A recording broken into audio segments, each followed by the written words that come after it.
I want to talk to you today about how to have a golden rule argument. We're learning from the greatest teacher ever, Jesus, from the greatest teaching ever, the Sermon on the Mount, that what is insurmountable in our world, not opposition, problems, other people that we don't like, conflict. It's God and His kingdom, His presence with us.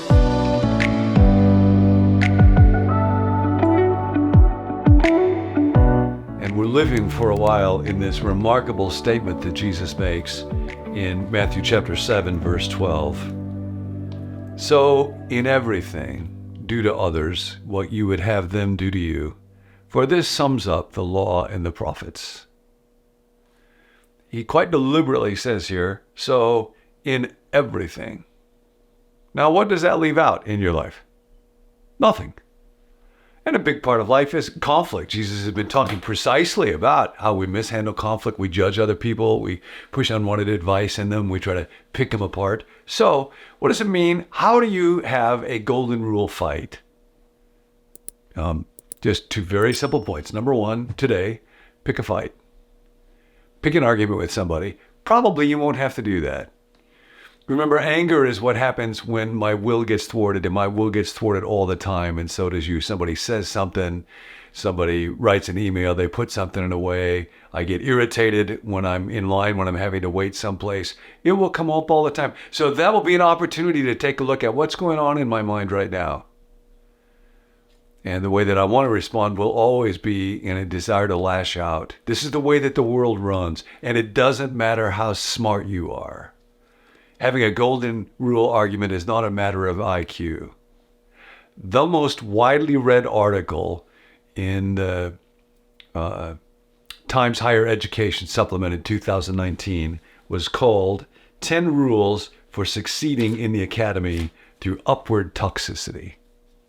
And it was written by a professor of medieval English at the University of Bonn. It was the most read article in that year. And here are a few of the 10 easy rules.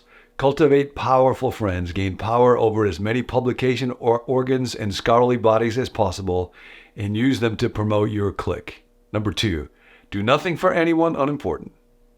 Number 3, find a less successful scholar who will fear and admire you. Flatter them into becoming your sidekick. Number 4, crush the confidence of students with the potential to surpass you.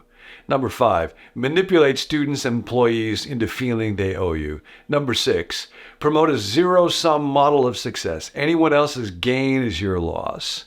Number 7, systematically badmouth your colleagues so you can improve your own standing. Number 8, gaslight and spread misinformation about anybody who stands up to you, and so on. That's how to succeed through upward toxicity. And of course, that doesn't just happen in academic institutions. That happens in workplaces of all kinds. It happens in churches. It's the way that we tend to respond. My will gets thwarted, and so I'm going to get back at you.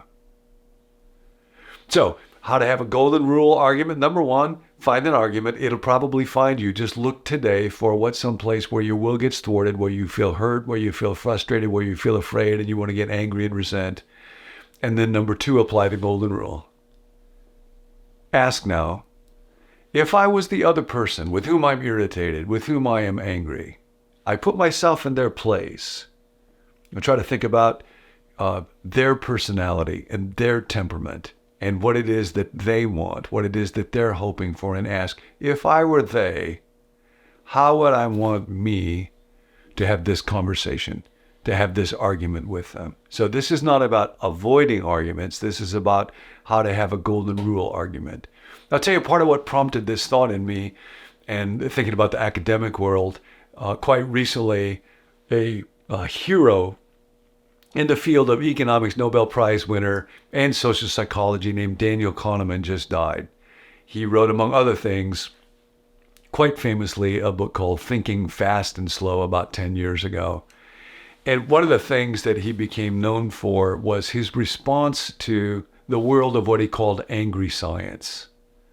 He would get frustrated because of the lack of golden rule arguments that would go on in science with real smart people. He said, typically what happens is it's a nasty world of critique, reply, rejoinder, where you use sarcasm and condescension to try to make your opponent look small no matter how bright you are. He said often it involves this. You give a summary of a caricature of the other person's position, and then you refute their weakest argument, and then you declare their entire position to have been demolished by you. Now that's angry science. And then we think in our world about angry politics, about angry democracy. You know, the original idea of the Constitution was actually that there would be a clashing of opinions so that through that there could be checks and balances and we could arrive at the best place. But that requires having golden rule arguments and not living in a world where I deliberately caricature the position of the person with whom I disagree politically and want to believe bad things about them. Or we can do angry church. People can think they are standing up for Jesus when they actually deliberately caricature other religions and then demolish their weakest arguments and claim that they have been refuted. Or angry family. How often do I do that there? So Daniel Kahneman said, as opposed to doing that, he actually pioneered. He did it first with his wife, who actually was also a research psychologist. He pioneered what he would call adversarial collaboration, where instead of getting into a sarcastic, angry competition with the other person, if another person critiqued his research and his theories, he would actually invite them to do research together with him. And for them both to lay out, here's what I believe, here's what I believe, let's do research together and then look together at the results and see what we think about that. And he said, not only did it tend to produce better research, but it actually often made us end up becoming friends with each other. Adversarial collaboration. That's a kind of golden rule argument. So here's what this looks like for me. I found myself angry and upset with a person quite recently, and I was telling my friend Dr. Rick about that in the morning and telling him about what the other person, how they responded to me and what he wanted as opposed to what I wanted. And I was waiting for Rick to say, oh man, John, you were the victim of such bad behavior here. I'm all in your corner. But what Rick instead said was, I see his point. It's like, well, tell me more about that. And then Rick just talked a little bit about what this other person might be thinking and feeling that had never occurred to me. And what I recognized, the great enemy of a golden rule argument dealing with conflict, dealing with relationships in me, is my own tendency to ruminate. So I sat for a little bit and thought about, how do I recognize rumination inside me? And what does it do destructively that makes me say, that's not my best self, that's not God at work? How do I recognize that? And I'll pass this on to you for what it's worth. Anger rumination inside me always has the impact of blocking me from a surrendered condition with God. I have to put God out of my mind in order to fully indulge my rumination of hostility at this other person. Angry science, angry church, angry work, angry whatever.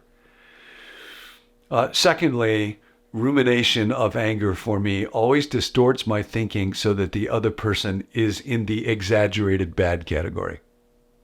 And without being conscious of it, I just find myself not thinking about good qualities that I may appreciate about this other person when I am in a state of rumination. It also causes self-pity. When I ruminate, I am a victim. And I enjoy that a lot. That part of it's really fun. That's hard to give up.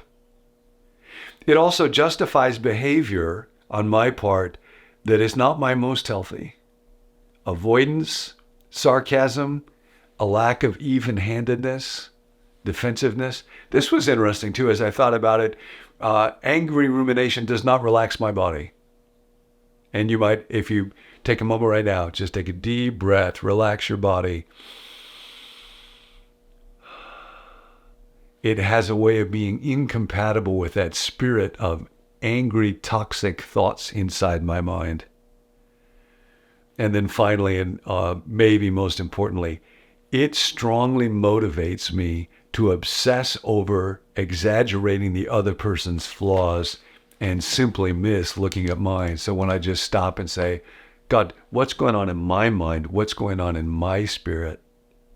But when I ask that question, then I'm actually able to engage in having a golden rule conversation, golden rule conflict where I'm being deeply honest.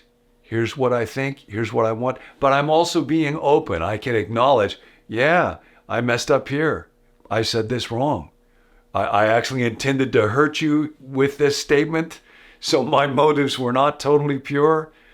And that's the person that I want to be. So today, as you walk through this day, just look for moments when you find your will thwarted, when you find yourself getting angry, and then pause. This is where we must seek the kingdom first and then the righteousness. I cannot do the golden rule if I'm just trying to do it on my own. But if I say, God help me, I can't, you can, be at work in me. And then today, golden rule argument today. Golden rule argument today. Make it a golden rule day. If you enjoyed that teaching, be sure to subscribe so you don't miss any future episodes in this series, Insurmountable, which is all about Jesus' Sermon on the Mount. You can also head over to our website, becomenew.com, where we have over 700 10-minute teachings, all dedicated to helping you grow spiritually one day at a time. My name's Tim, and I'm a part of the team here at Become New. Heyo. Just want you to know this is so much more than a YouTube channel. It's really a community of people who are brought together not by our strengths or our ability to achieve, but by our weaknesses and our need for help from God. So we're glad that you're here. If you have a prayer request, there's a group of us who meet each weekday, Monday through Friday, to pray for viewers just like you. So you can send us your request to the number 855-888-0444. We'd love to pray for you. We're glad that you're here. We'll catch you next time.